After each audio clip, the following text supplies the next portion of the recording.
Hi everyone, I'm Cheryl Mahoney and I blog at marveloustales.com about books and writing. Usually books for adults, but sometimes I review picture books because I have a currently 8-month-old baby and we're reading a lot more picture books than we used to. Today I'm talking about the Little Blue Truck series. So this is review part 2 of the series.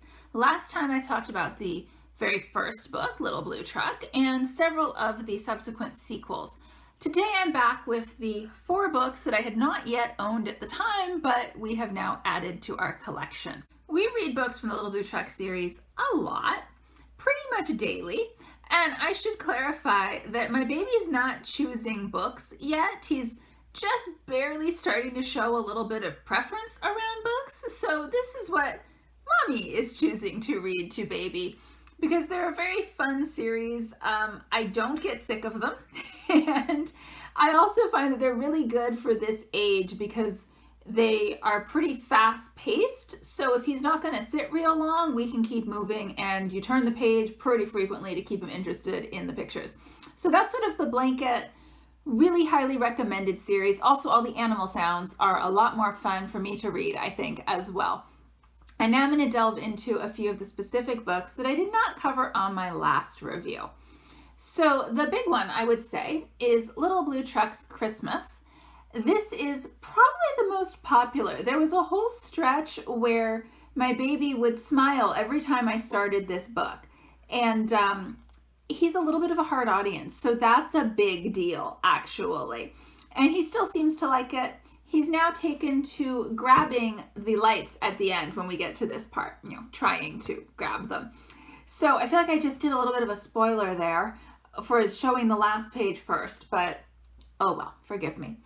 So Little Blue Truck's Christmas is actually a counting book, and we start with a nice beep, beep, beep. I mentioned on my last review, I like to beep my baby's nose. So it's a big question of whether there's enough beeping in any given Little Blue Truck book. And this has a good balance of beeping. The story is pretty good as well. Little Blue Truck is working with his good friend Toad to deliver Christmas trees. We sometimes discuss with the baby about that entrepreneurial Toad who is running his own tree farm. I quite enjoy when we see Toad loading up the trucks. And that is one strong Toad. But remember, in the first book in the series, they were trying to shove the dump truck out of the mud and all the animals were pushing. They couldn't quite do it. And then along came the big strong Toad. So we continue to see Toad using his remarkable Toad strength, in this case, to haul Christmas trees around. And I enjoy that thread that has moved through the series now into a second book. Then we get into the counting. There are 5 green trees to make one big load. Beep, says Blue, let's hit the road. I've read this a lot. I did not look at the page to say all of that.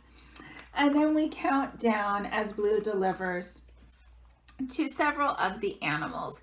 I appreciate the attention to detail in it as well, that Little Blue Truck even has chains on his tires as he's going through the snow. So that's some nice attention and focus in this book. So we go through, he delivers all of them until finally there's one tree left in a Little Blue Truck. One tree left, what very good luck. Because Little Blue Truck needs a Christmas tree, and that's where we have the light up lights that my baby definitely enjoys. And it's a good, enjoyable little story for Christmas. I do, 1 tree, 4 trees, and so on to also engage him a little bit more. And it is one of the more engaging ones. It also has a nice fast pace to it. I think the rhythm is actually a little bit faster than some of the others. It's shorter lines, I think, and so it feels like it moves really well through the story, which when you have a baby who may lose interest, definitely helps. So then the other sort of more significant book in the series, I guess, that we have is Time for School, Little Blue Truck. This one came out, I think the most recent one in the series, or at least quite recent. Somebody wanted to tell us that, hey, they heard there was a new Little Blue Truck book out, and we're like, yes, we already bought it because we're on top of this with Little Blue Truck. This one is something of a sequel to the Springtime Little Blue Truck book, when Little Blue Truck meets all of the animals. And now he's out on the road with good friend Toad, as happens a lot. And he sees a school bus, and Little Blue Truck wishes he could be like the school bus because she looks so cool. And then the part that connects it to springtime is that all of the little animals are on the bus going to school. Now that is interesting too, because remember in Little Blue Truck Leads the Way, I was really quite bothered that there were humans in the story. I felt it broke the concept of the universe when you have an intelligent truck and a Toad driving with him and he's friends with all the animals. Just there's no place for humans in this story, and suddenly they're there in Little Blue Truck Leads the Way. Again, I feel like we see this is fitting with the rest of the universe apart from Little Blue Truck Leads the Way, that it's not kids going to school, except for the goat. It's small animals going to school. That seems to fit the universe we are living in. So I appreciate that, even though it does mean that Little Blue Truck Leads the Way is even more of an anomaly than I originally thought, and I already thought it didn't fit. So go figure.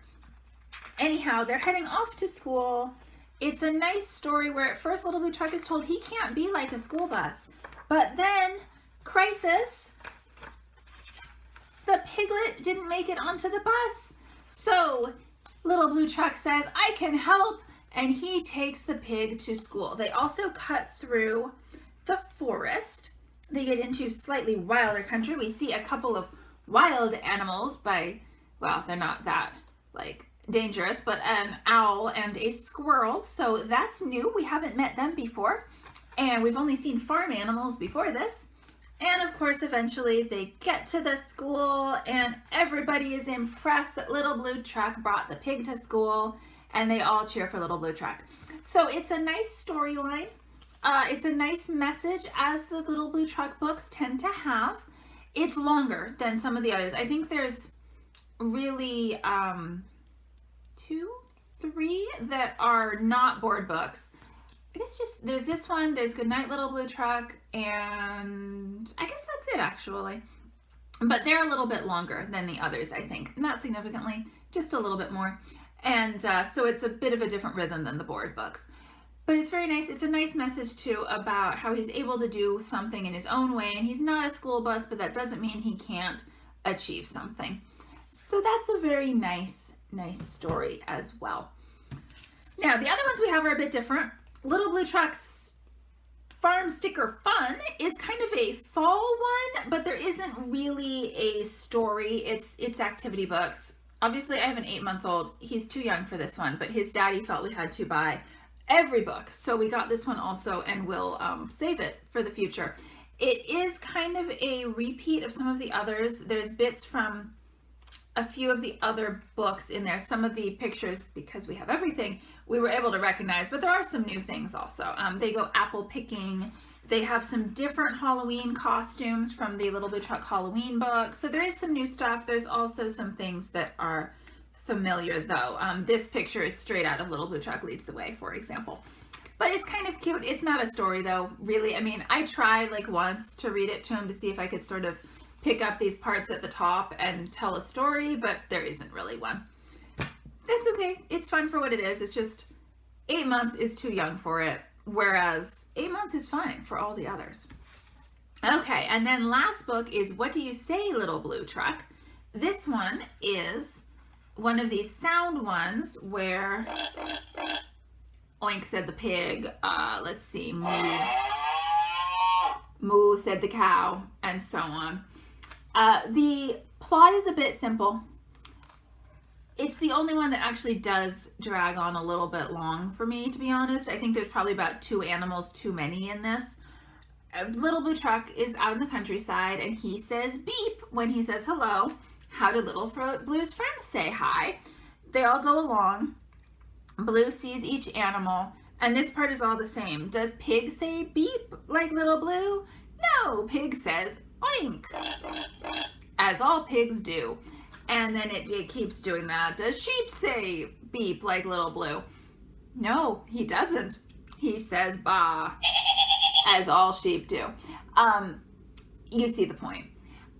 I feel like they could have been a little more creative with it, or maybe like cut about 2 animals out. It just feels like it stretches a little bit long for me personally.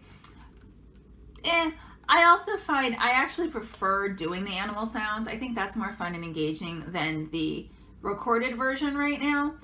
My baby doesn't pay a lot of attention to the recorded sounds, honestly. He may like this more when he's older.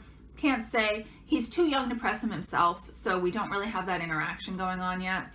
My biggest trouble with this book, however, is right here. That's not friendly. I feel like it may not even be coming through on the video. It's really quite strident and honking. It doesn't sound like a friendly little beep, you know? I also don't know why it's double, because he always goes beep, said Little Blue. See, I'm used to beeping a nose there. And then at the end, as we sometimes do, we have beep, beep, beep. So how do you, I mean, I press it 3 times, but it's really beep, beep, beep, beep, beep, beep, which is not the same. And it's just, I don't know, I feel like they could have done better audio for Little Blue Truck's beep, personally. We probably would not read this one all that much, at least right now, except randomly, it seems to be the easiest one for my baby to turn pages. It's the thick board book pages, and it's not quite as long as the other board books. And that seems to be currently, this is something he is learning, because of course my baby, it's very important that he learn to turn pages. And we mostly do that with this, where I read it to him and then I let him turn the page. And this is the one he's so far the best at doing that with. But yeah, I don't know. It might again be better for an older child who's really going to enjoy the sounds. It's not my favorite of the series. That's okay. It's not terrible. It's just, you know, I wish they'd come up with a better beep, really. Although there is a lot of beeping to beep his nose, and it took me a few tries to figure out a rhythm of both beeping his nose and pressing the button. I mean, that is a lot of beeping going on, but I've got it down now. So I'd say, to recap, this one is okay, but a little bit of a weak link in the series. It's fine. This one is probably lovely for an older child. Doesn't really work for a very, very little one. This one is quite nice, a nice addition as well. A good message, good storyline. And really, I'd say this is one of my favorites of the series. The original Little Blue Truck, Goodnight Little Blue Truck, and then this one, I think, are the top 3 I would choose that I enjoy the most. And it's hard to tell what my baby enjoys, but he does seem to smile and engage with this one quite a lot. For what it's worth, I have a friend whose baby is about 6 months older, and she told me that this was her favorite. Her child would actually just try and grab it and turn to the back page to see the lights. So that one could be pretty engaging for a child in your life, or if you just, you know, enjoy Christmas lights, why not? So that is the current roundup of the Little Blue Truck series. We've got all of them now except the Beep Along book that was out of stock, so maybe sometime in the future. And maybe they'll come out with some more. Those most recent ones are quite recent, so there could be more coming. We'll see. In the meantime, thanks for watching. I'm Cheryl Mahoney, and I blog at marvelous tales.com.